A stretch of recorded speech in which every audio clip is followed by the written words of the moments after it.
విద్యతే హృదయ గ్రంథి ఛిద్యంతే సర్వ సంశయాత్. మన వేదాంతానికి వచ్చేవాళ్ళు ముందర మాకు చాలా సందేహాలు ఉన్నాయండి. అసలు ఈ దేవుడు ఎవరు, ఎట్లా ఉంటాడు, మరి మేము కర్మ చెయ్యాలి కదా, చేస్తూ ఉన్నటువంటి భార్యా బిడ్డల్ని పోషించుకోకుండా మేము ఆత్మను గురించి విచారణ అంటూ కూర్చుంటే మా పనులన్నీ ఎలా అవుతాయి, డ్యూటీ చేయకుండా వేరే మన గురించి మనం ఆలోచిస్తూ ఉంటే ఇది పాపం వస్తుంది కదా, ఇలాంటివి అనేకమైన సందేహాలు ఉంటాయి, సంశయాలు. ఇవన్నీ కూడా హృదయ గ్రంథి భేదనం ఎప్పుడు జరుగుతుందో అప్పుడు ఈ సంశయాలన్నీ పోతాయి, కానీ అంతవరకు పోవు అన్నారు. ఒకవేళ ఎవరైనా మహనీయులు మనకి చెప్పినా ఈ హృదయ గ్రంథి విభేదం కానంత వరకు మనకు అర్థం కాదు, మొండిగా మనం ఆర్గ్యూ చేస్తాం. అందుకనే గురుదేవులు ఏం చేస్తారంటే, నీ సందేహాలన్నీ నువ్వు అలా రాసి పెట్టుకోనైనా నీ దగ్గరే ఉంచుకో, నీ చెప్పే పాఠం వింటూ ఉండు, కొన్నాళ్ళు విన్న తర్వాత ఏ ప్రశ్నకు సమాధానం వచ్చినప్పుడు నువ్వు అప్పుడు టిక్కులు వేసుకుంటూ ఉండు, చివరికి నీకు ఎన్ని ప్రశ్నలు మిగిలినాయో అప్పుడు చెప్పు, నేను జవాబు చెప్తానంట. ఇంకా చివరికి వాడికి ఏం మిగలవు, ఇంకా వాడేం మాట్లాడదు. విద్యతే హృదయ గ్రంథి, హృదయ గ్రంథి ఎప్పుడు భేదింపబడుతుందో సిద్ధ్యంతే సర్వ సంశయ, సంశయాలన్నీ ఆ రోజు తీరిపోతాయి. క్షీయంతే చాస్య కర్మాణి తస్మిన్ దృష్టే పరావతే, అప్పుడు వాడి దృష్టే మారిపోతుంది, వాడికి ఉండేటువంటి సర్వకర్మలు కూడాను నశిస్తాయి అని శాస్త్రం చెప్తోంది. ఈ హృదయ గ్రంథి, ఈ ముడి ఎక్కడ పడింది, ఎలా పడింది అంటే, ముడి అంటే ఎప్పుడు రెండు వస్తువులు ఉంటేనే ముడి పడుతుంది, ఒకటికి ముడి లేదు కదమ్మా. ఒక్కదానికి మనం ముడి వేసుకోం. నిన్ననే మీరు నోము నోచుకుని ఉంటారు, 9 ముళ్ళు 16 ముళ్ళు వేసి ఉంటారు పాపం. ఆ ముళ్ళన్నీ మన దేహ సంబంధమైనటువంటివి. ఈ 9 ముళ్ళు వేసుకున్నా, 16 ముళ్ళు వేసుకున్నా, 21 వేసుకున్నా మీ ఇష్టం, ఎన్నన్నా వేసుకోండి. సరే 3 ముళ్ళు వేసుకున్నా, 3 ముళ్ళు కూడా వేసుకుంటున్నారు, వేసుకుంటూనే ఉన్నారు కదా. ఇలా ఈ ఎన్ని ముళ్ళు వేసుకున్నా కూడా 2 ఉంటేనే ముడి ఉన్నది ఉంది, 2 లేకపోతే ముడి లేదు. ముడి కలపడానికి, జాయింట్ చేయటానికి. మరి ఇక్కడ 2 ఏమిటి అంటే, ఒకటి అనాత్మ, ఒకటి ఆత్మ. ఒకటి అనాత్మ, ఇంకోటి ఆత్మ.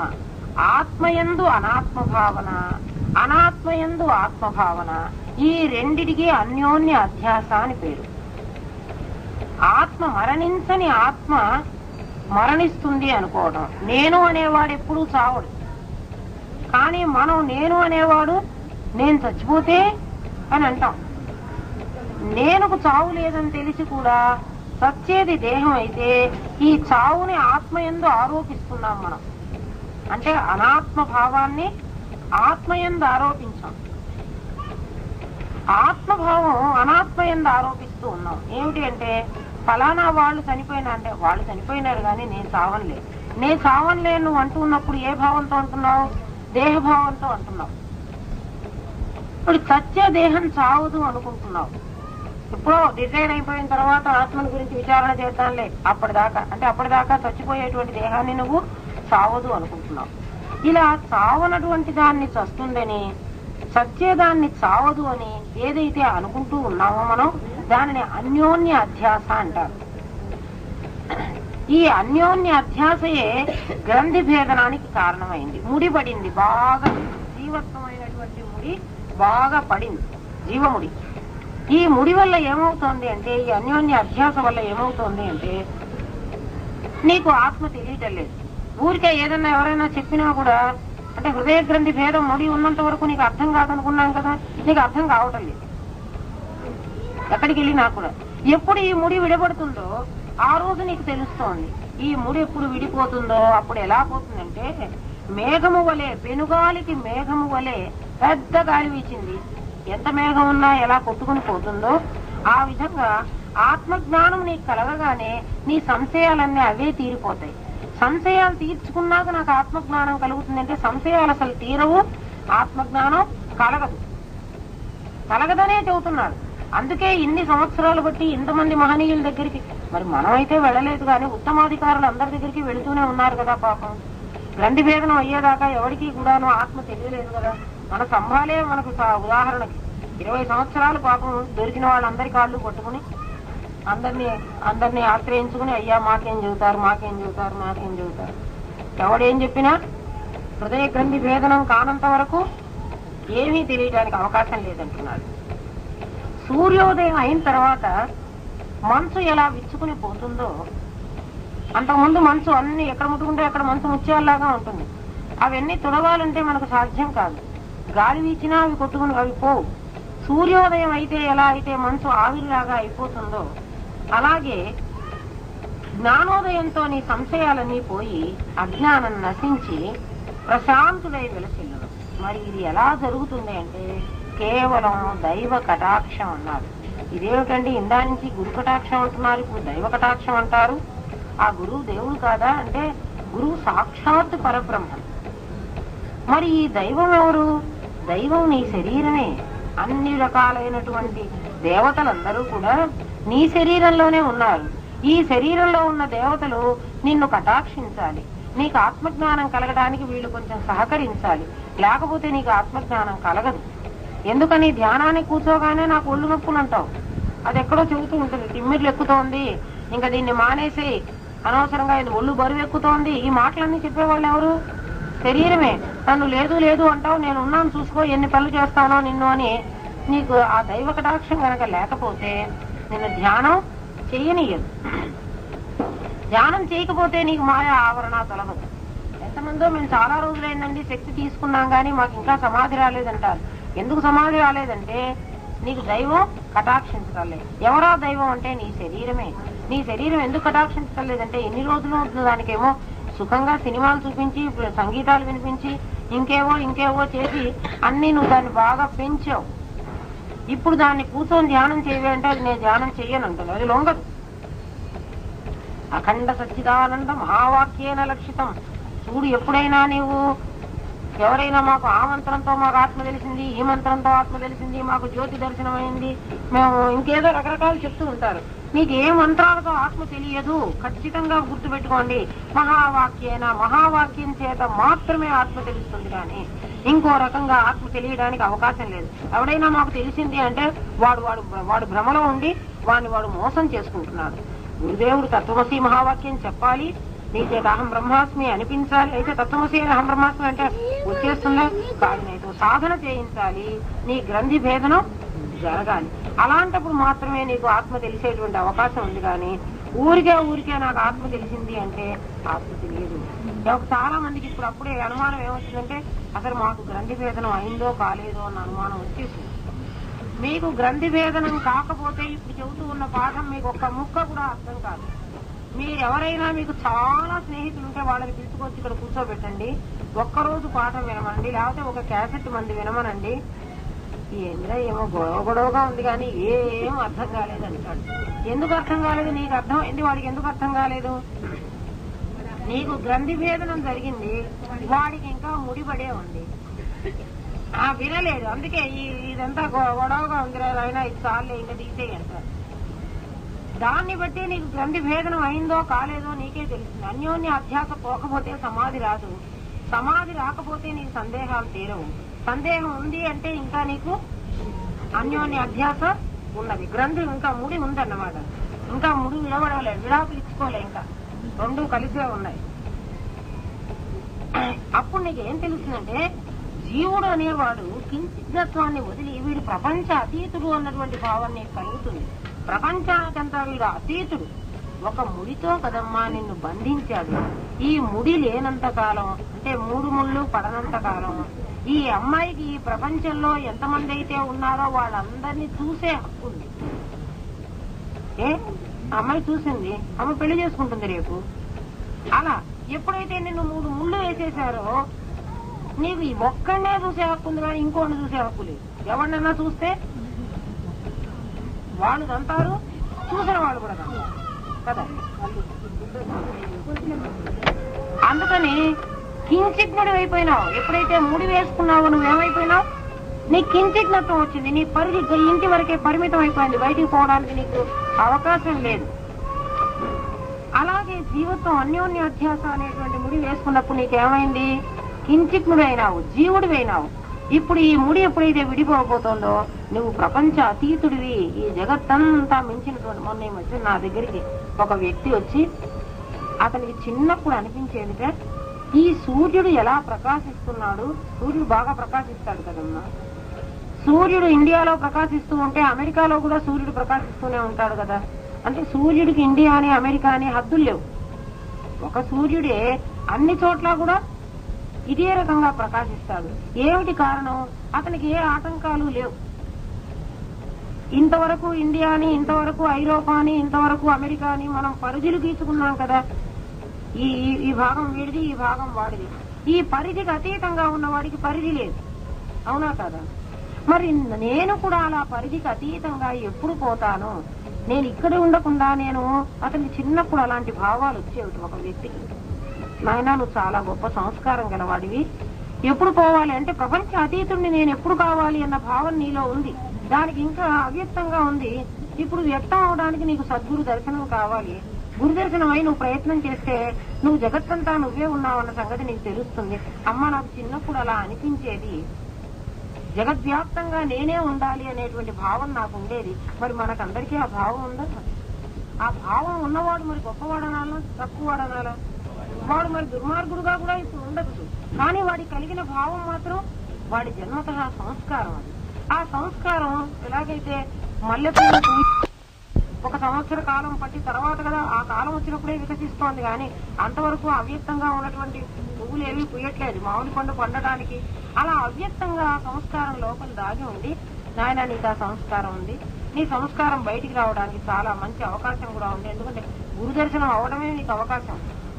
నీకు ఆ సంస్కారం ఉంది కాబట్టి ఈశ్వరుడు నిన్ను నా దగ్గరికి పంపించాడు. లేకపోతే నీకు ఆ ప్రశ్నకు జవాబు ఇంకోటి చెప్పడు. ఇంకోటి ఏమైనా అర్థం చేసుకుంటాడో చెప్పను. వీడికి ఎంత పొగరు, ఎంత అహంకారం, వీడు చూడకపోతే ఇంతవాడు, వీడు జగత్తంతా మించి నేను ఉండాలి అనేటువంటి కోరిక కోరుతున్నాడు, శక్తికి మించిన కోరిక కదా అని అంటాడు.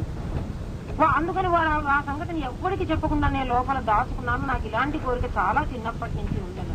చాలా మంచిది నాయన, నీకు మంచి కోరిక ఉంది. ఎందుకంటే నిజంగా జీవుడు ప్రపంచ అతీతుడే, ప్రపంచంలో బంధింపబడేవాడు కాదు. ఈ ముడి వేసుకున్న కారణంగా వాడు ప్రపంచంలో బంధింపబడి నేను కించిత్ నుండి అనుకుని వాడు అందరికంటే తక్కువ ఉన్నటువంటి భావం వాళ్ళలో కలిగి వాడు ఆ విధంగా ఉండిపోయినాడు. సర్వజ్ఞత్వం వాడికి రాలే. జీవుడు సత్య జ్ఞాన అనంత స్వరూపుడే, మోక్షేచ్ఛ గలవాడే, ఈ విద్యకు అర్హుడు. ఎవరికైతే నేను జీవుణ్ణి అని అనుకుంటున్నాడో, నేను దేహాన్ని అనుకున్న వాడికి అసలు ఈ విద్య చెప్పని అవసరం లేదన్నాడు. నేను దేహాన్ని అనుకున్న వాడికి చెప్పి ప్రయోజనం లేదు. కనీసం నేను జీవుణ్ణి అని అన్న వాడికి తెలియాలి. అలా తెలిసినటువంటి వాడికి మోక్షేచ్ఛకు అర్హత ఉంది అన్నాడు. దేహం నేనే అనుకునే వాడికి అసలు మోక్షేచ్ఛ కూడా లేదన్నారు. శాస్త్రం ఇలా చెప్తోంది. కానీ గురుదేవులు అంటారు, వాడికి అసలు మోక్షం అనేది ఒకటి ఉంది అనే తెలిస్తే కదా వాడికి మోక్షేచ్ఛ కలగడానికి. ఒకటి ఉంది అని తెలిస్తే వాడికి దానికి కావాలి అనే కోరిక కలుగుతుంది. కాబట్టి అది ఉందని చెప్పి వాడికి ఆ కోరిక కూడా నువ్వే కలిగించమంటాడు. పిల్లవాడికి ఆకలి కలిగించే బాధ్యత మందే, అన్నం పెట్టే బాధ్యత కూడా మందే అంటారు. మన గురుదేవులు అలా అంటారు. అందరూ అలా అంటారు, ఆకలి కాడి వాడికి అన్నం పెట్టక్కర్లేదు, అవసరం లేదు, వాడికి ఆకలి అయినప్పుడు వస్తాడండి. వాడికి ఆకలి ఎప్పుడు అవుతుందో, ఈ జన్మకు అవుతుందో మనకు నమ్మకం ఏమిటి? ఎన్ని జన్మలకు వాడికి ఆకలి అవుతుందో. కాబట్టి వాడికి ఆకలి కావడానికి కూడా మనమే మందు పెట్టమన్నారు. వాడికి ఆకలి కలిగించమన్నాడు, అన్నం కూడా పెట్టమన్నారు. కానీ అది రామనాథం గారు ఒక్కరే చెప్పారమ్మా, మిగిలిన వాళ్ళు అలా చెప్పరు. వాడికి ఆకలి కాలేదు, అయినప్పుడు పెడదాం పొమ్మంటారు, వదిలేస్తారు. మోక్షేచ్ఛ కావాలి, మోక్షం అనేది ఒకటి ఉంది, అది నాకు కావాలి అన్న కోరిక ఎవరికైతే ఉంటుందో వాడికే దీన్ని అర్హతగా ఉపదేశం చేయమన్నాడు. కానీ మిగిలిన వాళ్ళందరికీ చెప్పలేదు. పదార్థము భిన్నమైన జ్ఞానం ఏకరూపంగానే ఉంది. ఎవరికైనా చూడండి, ఆలోచించండి. ఒకడు నాకు దుఃఖం ఉంది అంటాడు, చాలా బాధలు ఉన్నాయండి ఈ ప్రపంచంలో, చాలా దుఃఖాలు ఉన్నాయండి అంటాడు. వాడితోనే మెల్లగానండి, ఒరే నాయన అసలు దుఃఖం ఎందుకు కలిగిందో విచారించావా ఎప్పుడైనా? దుఃఖం ఎందుకు వస్తుంది? ఎవరికైనా దుఃఖం ఎందుకు వస్తుందో తెలుసునా? నాకు ఇంకా చాలా కావాలి అని వీడు చాలా ఎక్స్పెక్ట్ చేసుకుంటాడు. ఇంకా ఇంకా ఇంకా కావాలి. ఆ ఇంకా ఇంకా ఎప్పుడైతే దొరకలేదో అప్పుడు దుఃఖం వస్తోంది. ఏమా, ఈ దుఃఖం అనేది స్వతసిద్ధంగా అయితే దుఃఖం లేదు. ఆనందం అనుభవానికి రాక, ఎందుకంటే వాడు కోరుకుంటున్నాడు ఎంతో ఆనందం కావాలి అని. నిజంగా అంత ఆనందం సచ్చిదానంద స్వరూపుడు కాబట్టి ఒకప్పుడు అది వాడి స్థితే కాబట్టి, ఇప్పుడు వాడు మర్చిపోయినాడు కాబట్టి అంత ఆనందం రాలేదని వాడికి అసంతృప్తి ఉంది. ఈ ప్రపంచంలో చూడండి, 1000 సంపాదించిన వాడు, 1,00,000 సంపాదించిన వాడు, 1,00,00,000 సంపాదించిన వాడు కూడా అసంతృప్తిగానే ఉంటున్నాడు. ఇంకా కావాలి, ఇంకా కావాలి, ఇంకా కావాలి. ఎన్ని సుఖాలు పొందినా నాకు ఇంకా ఇంకా కావాలి అన్న భావం ఉంది. ఎందుకు వాడికి ఆ భావం కలుగుతోంది అంటే, వాడు మొత్తం వాడే అనుభవించిన వాడు కదా. సచ్చిదానంద స్వరూపుడు అంటే జగత్తంతా అఖండ వ్యాప్తంగా తానే ఉన్నటువంటి వాడు కదా, అన్ని వాడిదే కదా. అది కాకుండా ఉన్నది కాబట్టి ఇంకా కావాలి, ఇంకా కావాలి అన్నటువంటి భావం వాడికి ఇప్పుడు కలుగుతోంది. అంటే తను కోరినంత ఆనందం తన అనుభవానికి రాలేదు కాబట్టి వాడు దుఃఖపడుతూ ఉన్నాడు. కోరినంత ఆనందం వాడికి దొరకటం లేదు. ఆ ఆనంద అభావమే, ఆనందం దొరకనటువంటి ఆ స్థితినే వాడు దుఃఖంగా పరిగణించమంటున్నాడు. ఆ దుఃఖంతోనే వాడు బాధపడుతూ ఉన్నాడు. నిజంగా అయితే దుఃఖం భ్రాంతి సిద్ధం, ఆనందం సహజం అన్నాడు. ఆనందం నాయన నీ సొంతంది, దుఃఖం అనేది భ్రాంతి, నువ్వు తెచ్చుకున్నావు. కష్టాలు వచ్చినాయండి అంటారు ఎవరైనా, కష్టాలు ఉన్నాయండి అన్నారు. కష్టాలు వచ్చాయి, ముందైతే లేవు కదా. నీ మాటలోనే తెలుస్తోంది కదా, కష్టాలు లేవు. ఇప్పుడు కష్టాలు వచ్చాయి, వచ్చిన కష్టాలు అవే పోతాయి అని చెప్పు, వాడికి నష్టమే ఉంది. వచ్చినవి పోవా? వచ్చాయి కదా, వచ్చినాయి కాబట్టి పోతాయి. ముందైతే నీవు ఎవరికి సుఖాలు వచ్చాయని అనరు చూడండి. ఎందుకంటే సుఖం వాడి స్వరూపం, ఎప్పుడు ఉన్నది ఆనందం వాడి స్వరూపం. అమ్మా బంధువులు వస్తారు, ఓ రోజు ఉంటారు, 2 రోజులు ఉంటారు. వచ్చిన 2 రోజులు కాస్త పీడిస్తారు. ఎందుకంటే ఇది పెట్టలేదు, అది పెట్టలేదు, ఇంకా పెట్టలేదు, ఇంకా పెట్టలేదు, పీడిస్తారు. తర్వాత వాళ్ళు పోయిన తర్వాత హాయిగా ఉందిరా నాయన, వీళ్ళు వెళ్ళిపోయినారు, పీడ వదిలింది మనమే అనుకుంటాం. ఎవరికి వాళ్ళు అది ఎక్స్పీరియన్స్ చేస్తారు చూడండి. ఇంటి నిండా బంధువులు వచ్చిన తర్వాత బయట పెట్టారు, బయట పెడితే మళ్ళీ రేపు తిడతారు కదా. ఎవరికి వాళ్ళు లోపల అనుకుంటారమ్మా. పోయిన తర్వాత ఒకలాంటి హాయిని మనం ఫీల్ అవుతున్నాం ప్రతి వాళ్ళు కూడా. అమ్మ ఎంత సొంతం, ఎందుకంటే తల్లి కూడా తన కూతురు, తన అల్లుడు, తన వాళ్ళు వచ్చినా కూడా వాళ్ళు పోయిన తర్వాత అమ్మ బతికాను నాయన, వాళ్ళు వెళ్ళిపోయినారు. ఏదైనా కానీ పనే కాదమ్మా. ఒకవేళ వాళ్ళకి ఏదైనా కొంచెం లోపం జరిగినా వాళ్ళు మళ్ళీ రేపు అనబోతారు కదా, అది కూడా ఉంది కదా. ఏదో ఒకట్లే వీళ్ళు పచ్చడి అన్నా, అమ్మ ఓపిక లేదు పచ్చడన్నం పెట్టిందని అనుకో కదా. ఏమ్మా మా ఆయన వస్తే నువ్వేం చేయలేదు, ఎందుకు పెట్టలేదు, ఆయన ఏమనుకుంటారు, వాళ్ళ ఇంటికి పోయిన తర్వాత వాళ్ళని చెప్పరా, నువ్వే రేపు మేమని అడుగుతావు. అడుగుతుంది, ఎందుకు పచ్చడి అన్నమే పెట్టాడు వాళ్ళ, ఎందుకు కూర చేయలేదు, ఏమైంది మాట వచ్చిన రోజు మళ్ళీ మా ఆయన అనడా. మా లోకం ఆయన, ఇది నీకు నాకు ఇద్దరికే కాదు, వీళ్ళందరూ వచ్చిన వాళ్ళందరూ వెళ్ళిపోతే ఎంత హాయిగా ఉంటుందో అంతే కదమ్మా. ఈ వచ్చిన కష్టాలన్నీ కూడా పోతాయి, పోతే వీడు హాయిగా ఉంటాడు. అంటే వీడి ముందు స్వరూపం హాయే, ఇప్పుడు కూడా హాయే. ఈ మధ్యలో వచ్చాయి, ఈ మధ్యలో ఈ జంజాటకాలు ఇవి పోతే కూడా వాడు హాయిగానే ఉంటాడు. జీవుడికి ఆనందమే స్వరూపం. జీవుడికి బ్రహ్మకు అసలు భేదం లేదు. కావున బ్రహ్మము సర్వవ్యాపకం ఒకటి చేత వాని ఎందుకల ఆనందమే సర్వ పదార్థములలో ఉన్నది. అజ్ఞానం వలన వీటికి బ్రహ్మ కంటే భిన్నంగా మనం చూడటమే మన దుఃఖం. అన్యోన్య అధ్యాసం అనుకున్నాం కదా. ఉన్న వస్తువులో ఉన్నటువంటి సచ్చిదానంద స్వరూపం మనకు తోచుబడి కాక అందులో ఉన్నటువంటి నామరూపాలు గోచరించబట్టి నామరూపాలతో మనం బాధపడుతున్నాం. అసలు అవి పోతే బాధపడుతున్నాం, అవి ఉంటే ఆనందపడుతూ ఉన్నాం. అందుకే మనిషి చచ్చిపోతే బాధపడుతున్నాం, మనిషి ఉంటే ఆనందపడుతున్నాం, అంతే కదా. మరి చచ్చిపోయింది ఏమిటి అంటే నామరూపాలే కదా పోయింది. నిజంగా అయితే ఆత్మ పోదు కదా. ఆ సంగతి తెలిసిన వాడికి దుఃఖం లేదు కదా. గాజు చెడగొట్టి గొలుసు చేయించుకుంటే బంగారం పోయిందని ఎవడు ఏడుస్తాడు? బంగారం వాడి దగ్గరే ఉంది కదా, నామరూపాలే కదా మారినాయి. అందుకని గాజులు చెడగొట్టి గొలుసు చేయించుకున్నా, గొలుసు చెడగొట్టి గాజులు చేయించుకున్నా మనం ఏమీ బాధపడాలి, వస్తువుగానే ఉంది. మరి ఒక మనిషి చచ్చిపోయి ఇంకో మనిషి పుడుతూ ఉంటే ఎందుకంత బాధపడి వస్తున్నారు? నామరూపాలు మారుతూ ఉన్నాయి. అమ్మా అది తెలియకనే, అదే తెలియదనే చెబుతున్నారుగా. ముందే చెప్పారుగా నాయన, నీ సంశయం తీరదురా, ఎందుకంటే గ్రంథి భేదం కాలేదు నీకు, అందువల్ల నీకు తెలియదని అన్నారు కదా. స్వరూపభూతముకు పరమానందమును కూడా పరిచ్ఛిన్న ఆనందంగా చూస్తున్నాం. స్వరూపభూతమైనటువంటి పరమాత్మ స్వరూపాన్ని నా కొడుకు, నా కోడలు, నా మనముడు అని ఎప్పుడైతే చూస్తున్నామో, నిజంగా ఆ మనముడు కూడా సచ్చిదానంద స్వరూపుడే. నా అని ఎప్పుడైతే వాడికి జోడు చేశామో మమకారం అనేటువంటి బంధం ఏర్పడింది.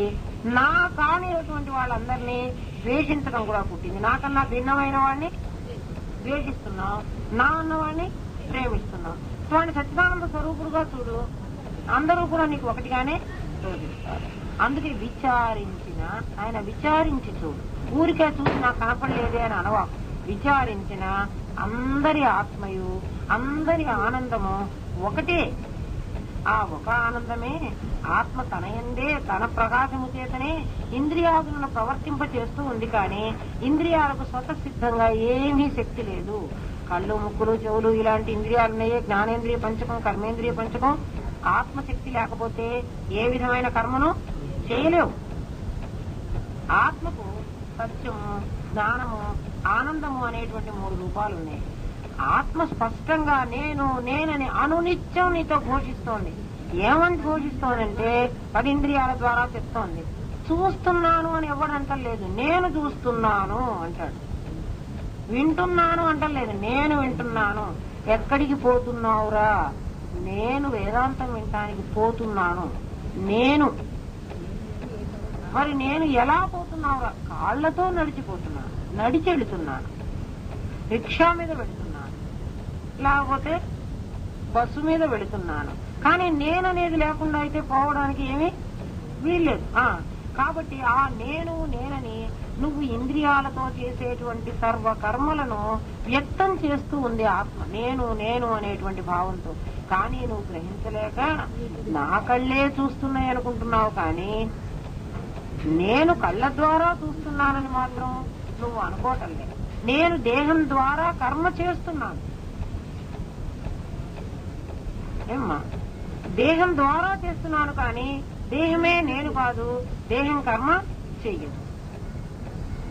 అలా నేను అనునిత్యం కూడా తను ప్రకాశిస్తూ ఇంద్రియాల ద్వారా నేనున్నాను అనేటువంటి వ్యక్తం అవుతూనే ఉంటే ఈ ప్రతిబంధం ఉండటం లేక, అంటే ప్రకాశింపని వాణిగా మనకు భావన ఉంది. ఆత్మ ఏమండి దేవుడు ఉన్నాడా? కనిపించలేదు కదండి. ఎవరన్నా మీరు చూసారా? దేవుణ్ణి ఎవరు చూసారు చెప్పండి. నా దగ్గరికి ఈ మధ్యన ఒక అబ్బాయి వచ్చేమన్నా అంటే, అమ్మ మా నాన్నగారేమో దేవుడు లేడంటారు, మా అమ్మేమో దేవుడు ఉన్నాడు అని ఏదో పూజ చేసుకుంటూ ఉంటుంది, నీ పూజ నువ్వు చేసుకో, నా పని నేను చేసుకుంటానంటారు. ఈ ఇద్దరి భావాలు కలిసి మధ్యలో నేను ఏది నిర్ణయించుకోలేని పరిస్థితిలో ఉన్నాను. నాన్నగారితో మాట్లాడినంతసేపునేమో దేవుడు లేడు, మన శక్తే మనకు పనిచేస్తోంది అని ఆయన అంటారు. ఆ శక్తి ఎలా పనిచేస్తోందో తెలియదు. మరి అమ్మ దగ్గరికి వచ్చిన తర్వాత ఏమో ఈవిడేమో లోపలికి రాగానే ఆయన ఒకసారి దండం పెట్టుకోరా అని ఈవిడ చెబుతుంది. మధ్యలో నేను విడిచి చచ్చిపోతున్నాను, నేనేం చేయాలో నాకు తెలియడం లేదు అని. ఉన్నారు దేవుడు ఉన్నాడు నాన్నగారు అని చెబితే, ఉంటే ఎక్కడ ఎవరన్నా చూసిన వాడిని ఒక్కడిని చూపించరా? దేవుడిని ఎవరు చూశాడో వాడిని చూపించరా అని అంటున్నాడు. మరి నేను చూపించడానికి నిజంగా నాయన దేవుణ్ణి చూసిన వాడు ఎవడూ లేడు ఇప్పటి వరకు కూడాను. ఎందుకంటే చూడాలంటే వాడు నాకంటే వేరుగా ఉంటే నేను చూడాలి. నాకు రత్నమ్మ తెలుసు, నాకు రంగనాథ్ తెలుసు అంటే ఏమిటి? వాళ్ళని నేను చూస్తున్నాను, వాళ్ళు నాకు తెలుసు. నేను వేరు, వాళ్ళు వేరు. అలా నాకు దేవుడు తెలుసు అని ఎవరన్నా చెప్పగలరా? వేరు లేదు కదా. అందుకని దేవుడు ఉన్నాడా లేడా అన్న ప్రశ్నకి వాళ్ళకి చూపించడానికి వీలు లేదు. కాబట్టి దేవుడు ఉన్నాడా అంటే వేరుగా లేడు అనే చెప్పాలి. మరి ఎక్కడున్నాడయ్యా అంటే అహం బ్రహ్మాస్మి, నేనే దేవుణ్ణి. ఎవడన్నా నేను లేడు అని చెప్పండి. నేను లేనని చెప్పగలుగుతాము? నేను ఇక్కడ ఉన్నా కదా. కాబట్టి ఆ నేను అనేటువంటి వాడిని అనుభవపూర్వకంగా ఎవడైతే తెలుసుకుంటాడో వాడు దేవుడు ఉన్నాడని, ఆ దేవుడే తానని వాడు చెప్పగలుగుతాడు. లేనివాడైతే ఏం చెప్పలేడు. ఆ దేవుడు తాననేటువంటి విషయం వాడికి అర్థం కాదన్నవాడు. ఎందుకంటే గ్రంథి భేదం కలగలేదు కదా. ఆత్మ జీవుని యథార్థ రూపమని ఇదే ప్రతిబంధం అన్నాడు. ఏ ప్రతిబంధము? కనిపించలేదు కాబట్టి, కనిపించని వాడిని నేను నమ్మను కాబట్టి దేవుడు లేడు అంటాను. చూడైనా కరెంటు ఉందా లేదా అంటే ఉందంటావా లేదంటావా? ఉంది. ఎట్లా ఉందని చెబుతున్నావు? బల్బు పెట్టా కాబట్టి కనిపించింది, వెలిగింది కాబట్టి ఉంది అంటున్నావు. అలాగే ప్రాణులన్నీ తిరుగుతూ ఉంటే, ఇంత ప్రకాశమానంగా మెరిసిపోతూ ఉంటే, చూడండి చచ్చిన శవాన్ని బతికినటువంటి మనిషిని ఓ తోడ పెట్టి మీరు చూసుకోండి. ఈ బతికిన మనిషిలోనేమో జీవకళ ఉంటోంది, చచ్చిపోయిన వాళ్ళలోనేమో జీవకళ ఉండటం లేదు. ఈ కళ ఏదైతే ఉందో అది భగవదంశే కదా. మరి అది నువ్వు గ్రహించలేక అది లేదు లేదు లేదు అంటున్నావు కదా. ఈ కనిపిస్తూ ఉన్నటువంటి ఈ కళను, ఈ శక్తిని గ్రహించలేకపోవటమే ప్రతిబంధం. ఆ ప్రతిబంధం ఉన్నంత వరకు నీకు జీవుని యథార్థ స్వరూపము నీకు తోచుబడి కాదు. ఎవడైనా చెప్పినా నీకు అర్థం కాదు. అందుకే అన్నాడు, అచ్చపు చీకటింబడి, అచ్చ చీకటి, కొంచెం చీకటి కాదు, కటిక చీకటి అంటామే మనం. గృహవ్రతులై విషయ ప్రవృష్టులై చచ్చుచు పుట్టుచును మరల చర్విత చర్వణులైన వారికి చెచ్చెర కలుగునే.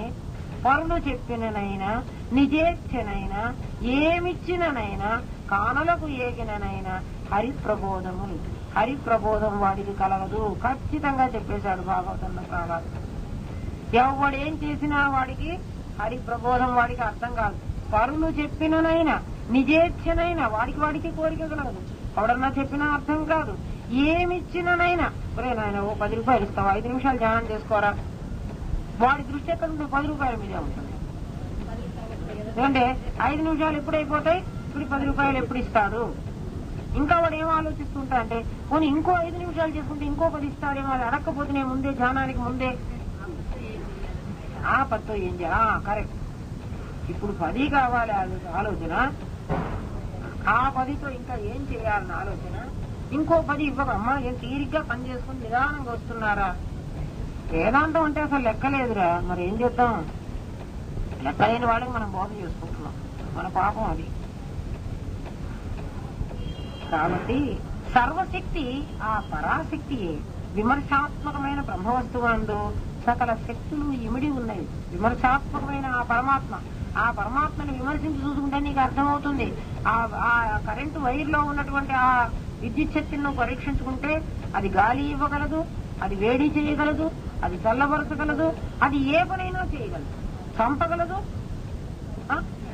అది చంపగలదు, అది బతికించను గలదు. కాబట్టి దానిలో మరి ఆ శక్తి నాకు కనపడలేదే. విడిగా ఇది చంపే శక్తి, ఇది వేడి చేసే శక్తి, ఇది చల్లబరిచే శక్తి, ఇది షాక్ కొట్టే శక్తి, ఏదైనా విడివిడిగా మీరు చేసి నాకు చూపించండి. నన్ను అడిగిన ఆయన కూడా ఒక ఎలక్ట్రికల్ ఇంజనీర్ ఈ మాట అడిగిన ఆయన ఇప్పుడు నీ ఎందుకంటే ఎలక్ట్రిక్ ఆయన తెలిసిన దాంతోనే ఆయన చెప్పారు కదా. ఇప్పుడు ఇందులో ఏ శక్తి నాకు ఫ్రిడ్జ్ లోకి వెళ్లి నా ఐసుగా తయారు చేస్తోంది నా నీళ్ళని, ఏది హీటర్ లో పెడితే వేడి చేస్తోంది, దాన్ని దీన్ని నాకు వేరు చేసి చూపించండి, మీకు దేవుణ్ణి నేను ఇప్పుడే చూపెడతానన్నా. ఎట్లమ్మా, అదొక శక్తి, ఇది కూడా ఒక శక్తేనైనా. ఇది కంట్లో చేరితే చూస్తుంది, ఇది చెవిలో చేరితే వింటుంది, ఇది ముక్కులో చేరితే.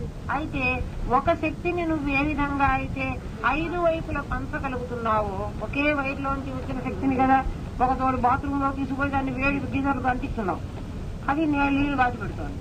దానిలో నుంచే ఇంకొక కనెక్షన్ తీసుకుని మరి ఫ్రిడ్జ్ లో పెట్టుకున్నావు, అదే చల్లబడుతోంది. అందులోంచే ఫ్యాన్ పెట్టుకున్నావు, అందులో నీ ఇష్టం, నువ్వు ఎన్నెన్నా పెట్టుకో, అదేం వద్దని చెప్పదు. ఒక కేంద్ర స్థానంలో నుంచి నువ్వు ఎన్నిటికైనా డిస్ట్రిబ్యూట్ చేసుకున్నట్టుగా ఇక్కడ కూడా కేంద్ర స్థానంలో నుంచి అన్నిటికీ డిస్ట్రిబ్యూట్ చేసేసుకుని ఆ శక్తి వ్యవహారం చేస్తోంది. ఆ శక్తి నీలో ఉందా లేదా నువ్వు తెలుసు. అయ్యో ఆ శక్తి లేకపోతే నేను ఎలా చేస్తున్నాను పని. మరి ఆ శక్తిని నీ దేవుడు అంటే నీకు అభ్యంతరం? నాకేం అభ్యంతరం లేదండి. మరి ఆ శక్తికి ఒక రూపం ఉందా? దేవుణ్ణి మరి నువ్వు చూసావా? చూడని వాడిని నువ్వు ఎలా ఒప్పుకుంటున్నావు? ఆ శక్తి నాలో ఉందని నేను ఫీల్ అవుతున్నాను, నేను దాన్ని అనుభవిస్తున్నాను.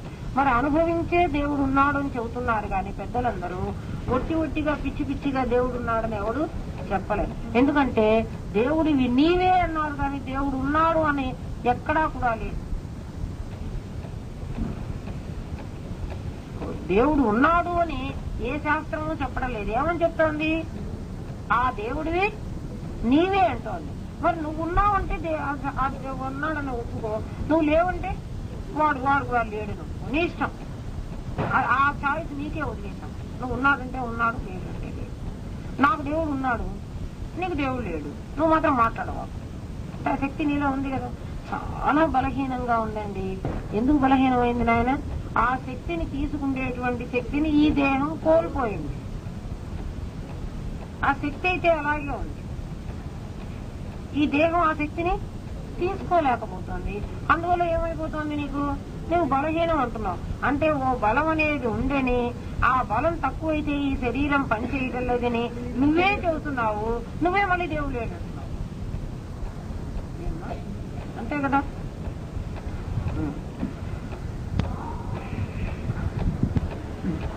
తనలో ఉన్నటువంటి ఈ దైవత్వం స్థూల శరీరమందు బ్రహ్మాండాదుల యందు సత్యత్వ దృష్టి విడుతు. నువ్వు త్యాగం చేస్తే నీకు తెలుస్తుంది అన్నాడు.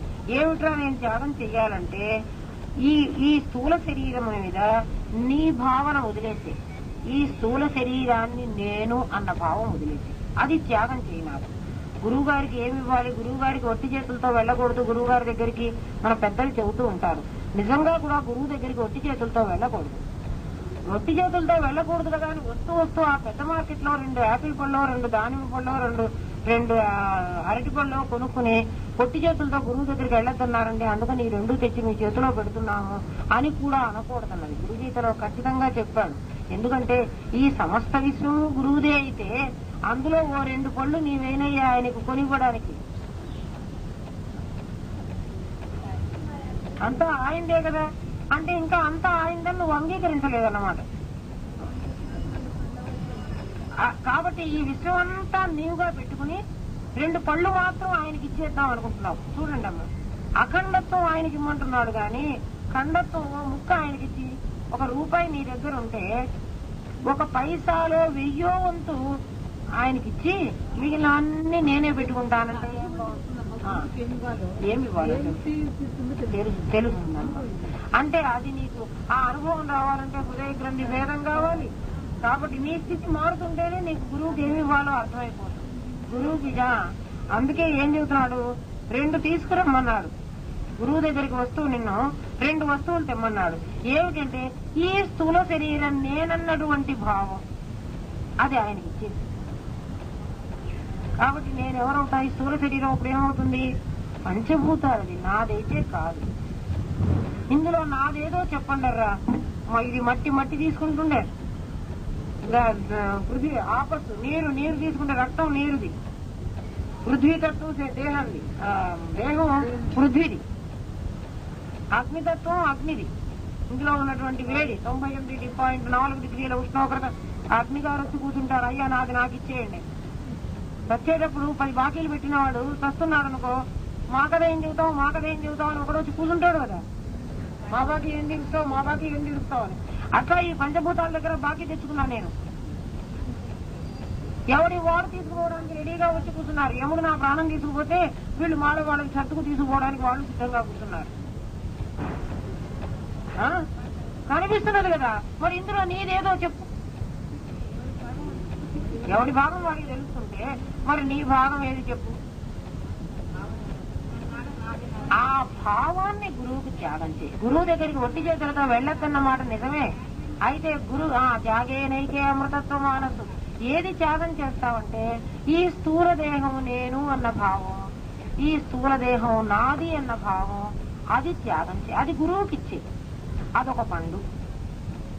ఇంకొక పండు ఏమిస్తావంటే ఈ శరీరం ఎప్పుడైతే ఇది వదిలేశానో నేను, బ్రహ్మాండం అంతా నాదే అయింది కదా.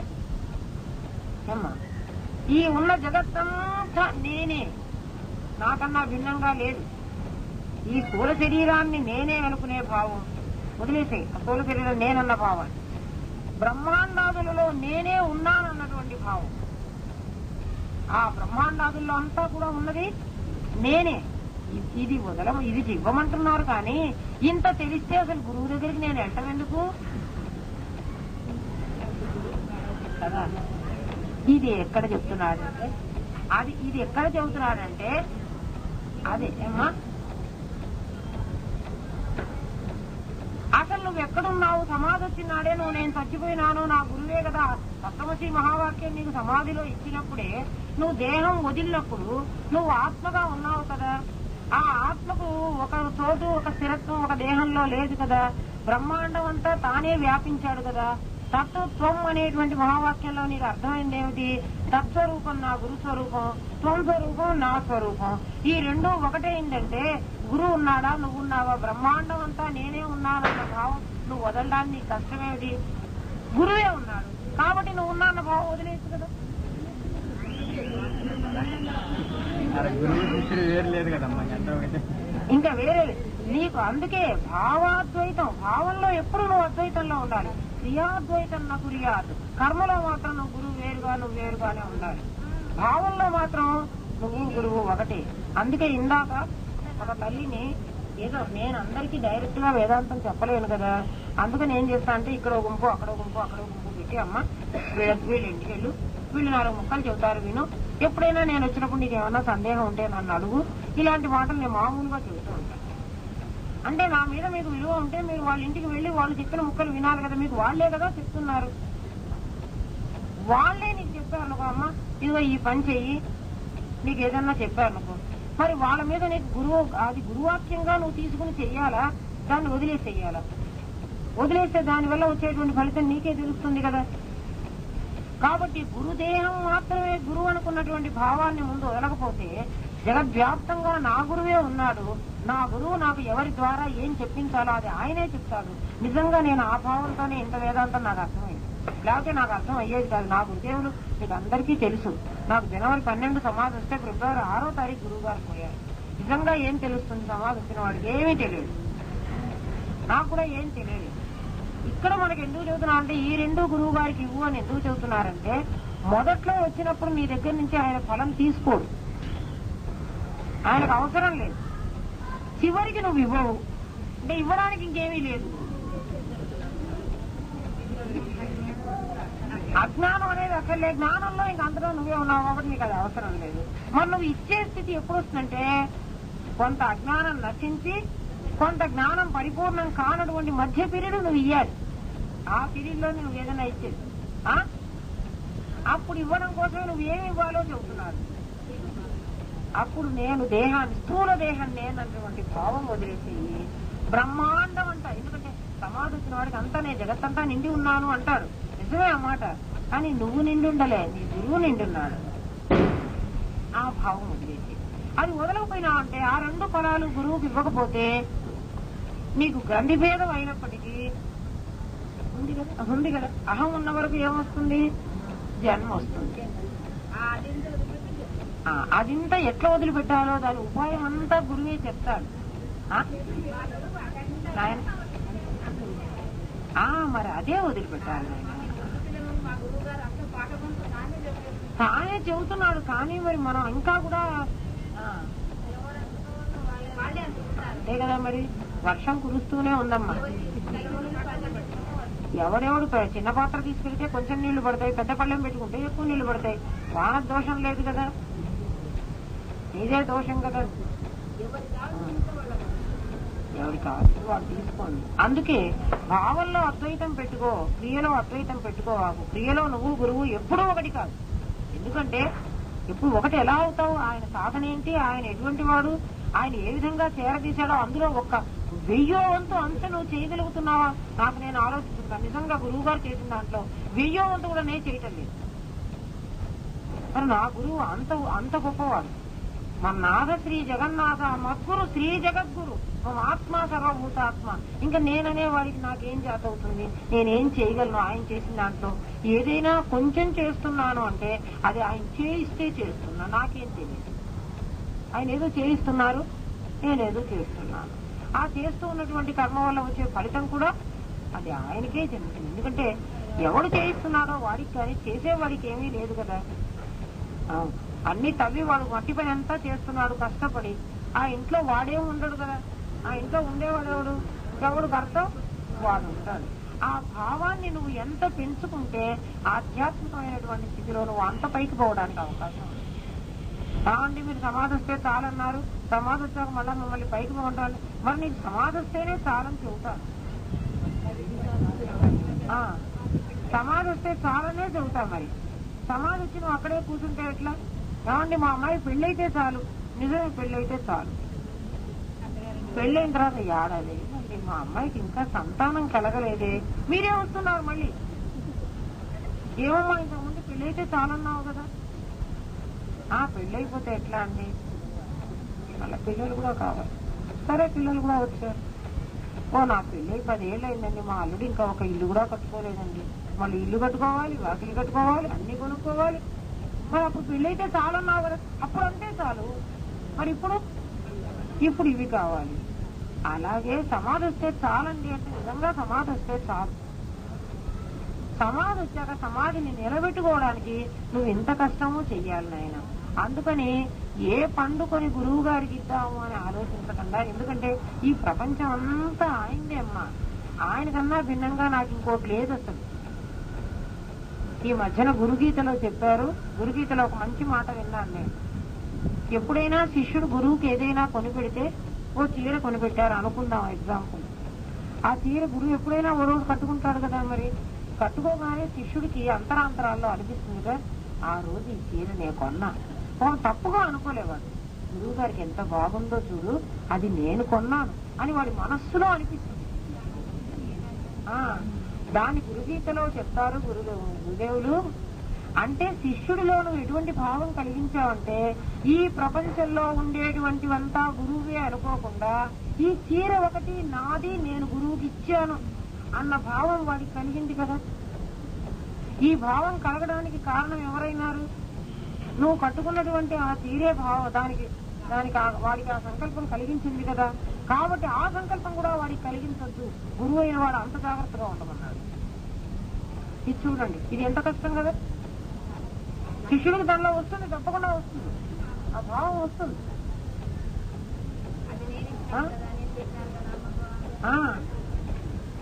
అనక్కర్లేదు, నీ మనస్సులో వస్తుంది నాయన. అది రాకూడదంటే మరి నీకు జీవలక్షణం ఉంది. నువ్వు ఒకటి కొని ఇవ్వాలి అని ఇచ్చావు కాబట్టి నీకు అది కలుగుతోంది. కాబట్టి ఆ అవకాశం కూడా ఇవ్వవనుకో శిష్యుడికి, ఇంకా వాడికి ఇంకా ఈ ప్రపంచంలో వాడే ఆలోచిస్తాడు, గురువు గారికి ఏం ఇచ్చేదబ్బా, ఇచ్చే వస్తువు ఏం కనపడలేదే, ఈ జగత్తంతా ఆయనదే కదా, ఇంకా నేను ఇచ్చేదేమిటి, చాలే ఇంకా నాకు. కాబట్టి అటువంటి భావాన్ని వాడిలో పెంపొందించు. ఆ భావం వాడికి కలగని అమ్మా.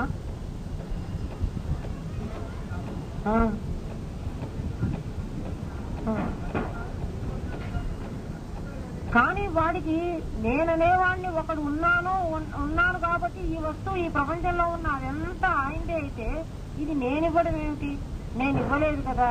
మనకి ఎటువంటి భావం కలగాలంటే, గురుదేవుడు ఈ విశ్వమంతా తనదే అయితే ఈ ఉపాధి ద్వారా ఈ పని చేయించుకున్నారు, నా చేత ఆయన ఈ పని చేయించుకున్నారు. ఉడత కొంచెం కొంచెం తిరిగి నీళ్లలో తిరిగి ఆ మట్టి కాస్త వేస్తే నేను మట్టి ఇచ్చాను అనుకోలే, నాకు ఆ మట్టి వేసేటువంటి అవకాశాన్ని రాముడు ఇచ్చాడు. నా చేత రాముడు ఆ పని చేయించుకున్నాడు. అలా గురుదేవులు తన కోసమే నేయబడినటువంటి దాన్ని తీసుకొచ్చి ఇచ్చే పని నా చేత పెట్టించాడు. ఇది వారిదే. ఆ భావం నేను పెంచుకోమంటున్నాడు. నువ్వు ఇచ్చేది వచ్చి ఒకటి జరిగే కర్మ ఒకటే జరుగుతోంది.